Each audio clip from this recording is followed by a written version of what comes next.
Aí você teve uma outra experiência que você estava comentando, que foi com a Luciana Gimenez. E essa foi diferente. Essa foi diferente. A Luciana nos chamou, eu também como atriz, para fazer o programa Super Pop, para fazer, para saber, que foi até, inclusive, acho que tinha uns 4 anos isso, foi o Dia da Consciência Negra também. Para saber se até na hora das pessoas darem esmola, elas são racistas. E são. Porque eu fiz uma câmera escondida, ficava numa rua, num posto de gasolina, a van, com a câmera lá dentro. E aí eu ia nos carros pedindo, moça, e vinha com aquela voz, moça, me dá um dinheiro, eu tô com fome, eu não quero dinheiro, eu quero pelo menos um pão para comer. Teve uma que foi uma coisa que me marcou muito. Ela tinha um salgadinho enorme, acho que ela até aquele salgadinho importado, sabe, que são bem maiores do que a gente vê aqui no Brasil, ela comendo. Eu falei, moça, eu não quero dinheiro, só quero um pão, eu tô sem nada pra comer. Ela, não tenho. Bem assim, não tenho. Olhou pra frente e continuou. E comendo salgadinho. Entendeu? Então, assim, eu fiquei, a repórter depois, a gente passa, né, no programa, a gente contando, eu fiquei mais ou menos uns 40 minutos, eu arrecadei 30 centavos. A atriz branca, em 10 minutos, arrecadou R$2. Então, até na hora de dar esmola, as pessoas, elas acham que o negro tá ali porque ele quer, porque ele não precisa. Inclusive, escutei de um falar assim, mas vai trabalhar que o filho não é meu. Porque eu falei, moço, eu tô com fome, minhas crianças estão sem dinheiro, sem comida em casa, me arruma nem que for um pedaço de pão. Vai trabalhar que o filho não é meu. Então, assim, a atriz branca ganhou muito mais esmola do que eu. A gente arrecadou ali, acho que uns R$4 ao total ali. Mas ela arrecadou desses R$4, R$3,50. Eu arrecadei 50 centavos, assim, de 5 centavos de 10. Então, ou seja, até na hora do... e sem contar que quando eu estava me aproximando, o farol fechava, eu ia. Eu mal me aproximava, já vinha com o dedinho. Não tenho. Já fechava um vidro. E a repórter até fala, gente, a nossa atriz negra mal chegou no carro, começaram. Teve um que quase me atropelou. Eu tava indo pro carro, ele quis se livrar de mim, ele quase me atropelou. Então, até na hora de dar esmola, as pessoas qualificam pela cor. Ou seja, a atriz branca dava a impressão assim, ai, coitada, ela tá ali. Teve, só pra terminar, teve também uma questão de uma vez que eu vi uma matéria, quando a gente vê crianças brancas pedindo esmola, a gente se assusta, né? Nossa, o que aconteceu? O que essas crianças estão aí? E eu já vi várias vezes a criança branca ou uma família branca que está pedindo esmola, as pessoas se assustam como se aquele lugar não fosse...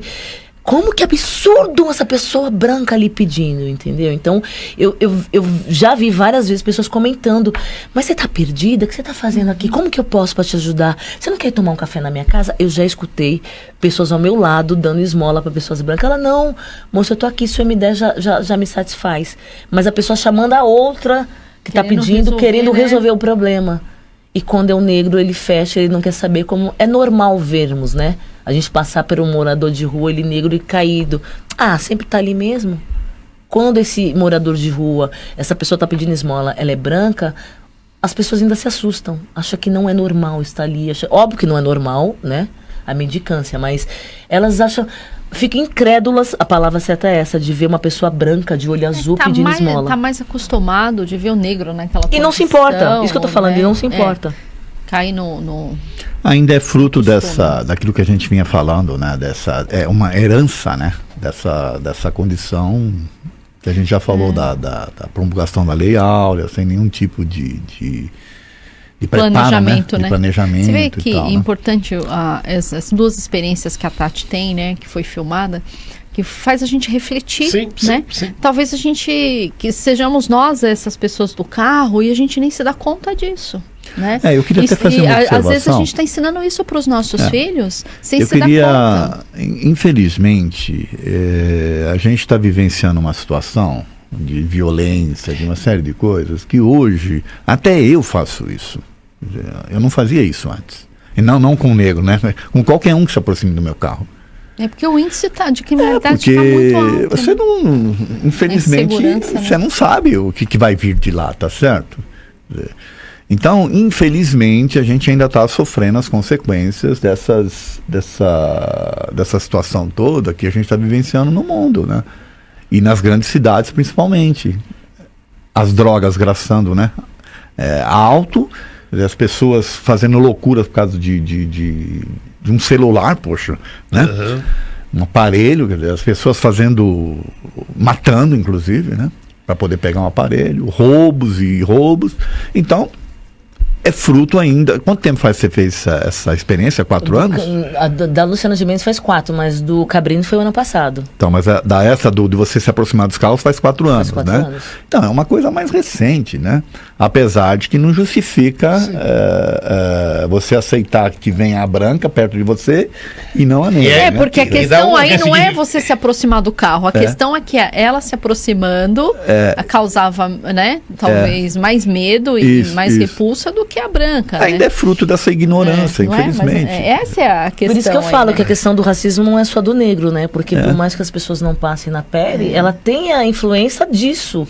Então a desigualdade racial, que a gente fala até só rapidamente falar, até em relação às cotas. Por que as cotas são necessárias? Porque é um fator histórico. O negro, ele, como já falamos aqui, quando foram 400 anos de escravidão, ele foi deixado à sua própria sorte, ou seja, várias encarnações, né? Você ia, voltava e a sua família estava lá no meio do escravo muitas vezes, né? 400 anos. 400 anos. É um absurdo. Olha quantas encarnações, né? Você voltava nele, então acabou a escravidão, ok. Faça o que vocês querem, mas como? Eu não sei o que é ser livre. Primeiro tem isso, eu não sei o que é ser livre. A minha avó, minha bisavó, minha tataravó eram escravos. O que eu faço agora?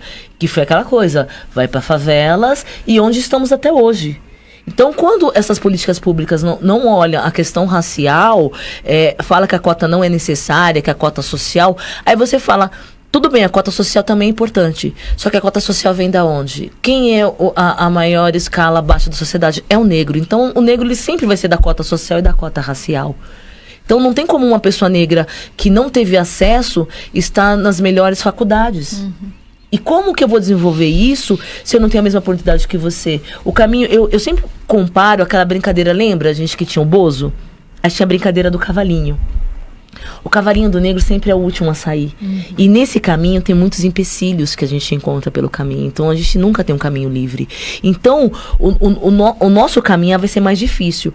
A questão que você me perguntou no intervalo, que é só rapidamente para poder falar, muitas pessoas falam, mas o próprio negro tem racismo com ele próprio. O negro não tem como fazer racismo com ele próprio, porque racismo é um sistema opressor, e o negro não tem capacidade de ser opressor pelo fator de ele não estar no movimento de liderança, não é ele que comanda. O que acontece quando aquele negro fala, eu quero clarear minha família, faz algumas coisas em relação a isso, é a falta de autoestima. Por quê? A gente cresce vendo na televisão o quê? Eu mesmo que sou atriz, eu sempre cresci vendo o quê? Negros sendo atores, sendo escravos, bandidos e empregados. Eu não tinha referência, hoje não, hoje nós temos a Beyoncé, temos a Thaís Araújo, temos a Rihanna, temos milhares, temos Viola Davis, que eu costumo brincar, gente, eu sou sobrinha da Viola Davis, tá? Respeita a minha tia, sempre falo isso. Hoje nós temos uma variedade de mulheres negras que são tratadas bem, que são vistas como belas, né? Que na minha época não tinha. Era neguinha, beiçuda, do cabelo duro e pronto, acabou. Hoje nós temos mulheres lindas, que todo mundo se identifica, tanto pessoas negras como pessoas brancas. Fala, nossa, como a Beyoncé. Quem não gosta da Beyoncé, gente? Então, quando aquele negro se olha, ele não vê como belo, ele também não vai gostar daquilo. E agora já tá mudando. Agora tá mudando. Então agora eu consigo ver que nós somos belos, que o meu cabelo é belo, que a minha boca grande é bela. O número de jornalistas, repórteres, né? Você vê, você tem a Maju hoje, né? À frente e mesmo assim, outro dia ela postou uma foto, ela é a única negra na equipe com 50 pessoas na equipe. Olha. Então, ou seja, mesmo ela sendo apresentadora, ela não tem a referência, é o que a gente questiona muito também. Para os atores de cor negra estar também no protagonismo, precisamos ter mais diretores, mais roteiristas e mais quem escreve as histórias. E não é aquela questão de ter, eu não tenho meu lugar de fala, por isso que eu não vou escrever uma história negra. Não, eu falo para meus amigos diretores, vocês não precisam escrever uma história negra, você precisa escrever uma história. E que não precise necessariamente falar de racismo. Eu posso fazer qualquer personagem. Então não preciso, você escrever só para falar sobre o negro. Não, faz qualquer história e pronto. Perfeito. Deixa eu trazer mais participação de ouvintes aqui. A Neide Almeida, ela até pergunta, vi um post sobre Zumbi dos Palmares e sobre Luiz Gama. Diz que Subitem, né, também foi dono de escravos, né? Diz que o Sub O Zumbi também foi dono de escravos. Matou e não libertou ninguém. Enquanto o outro, né, o Luiz Gama, fez tudo ao contrário. Pode explicar para mim? Deixa eu só trazer os outros ouvintes para a gente ver se a Satati tem essa referência. Marcelo Felipe, bom dia, paz e luz para todos. Está no Mato Grosso nos acompanhando. Conceição, bom dia. Tony Silva, bom dia. Um outro olhar sobre a causa diferente dos amigos. Sou negro e sempre sofri preconceito. Contudo, estou mais para a visão do Morgan Freeman. Todas as minorias são excluídas, inclusive pelos próprios negros, contra asiáticos, indígenas e imigrantes. Na África, os negros brigam há séculos entre tribos. Vamos valorizar a consciência humana de que todos somos iguais. O Cláudia Costa, bom dia. O Ernesto Prado está assistindo. Selma Assunção, muito bom dia. André Martiniano, não entendo quando o homem negro é bem sucedido da mídia, se casa com mulheres brancas. Um exemplo são jogadores de futebol, cantores. Não estaria uma grande oportunidade dos homens negros ajudarem as mulheres negras? Solange Camargo, acredito muito que tudo tem seu tempo. Henrietta da Cunha, bom dia. Rita Camarini, muito bom dia. Tem mais uma participaçãozinha aqui. Bom dia. Bom dia, manhã, boa nova. Toda data, seja ela qual for, é para chamar a atenção a nossa condição espiritual, uma vez que todos somos criados simples e ignorantes. Estamos em processo de aprendizado, trazendo herança do animal irracional. Vivemos ainda um psiquismo na condição de predadores desde que o mundo é mundo. Sempre houve escravidão. Como não sou negra nem branca, tenho a pele negra, sei que, graças a Deus, a ignorância está mais amena.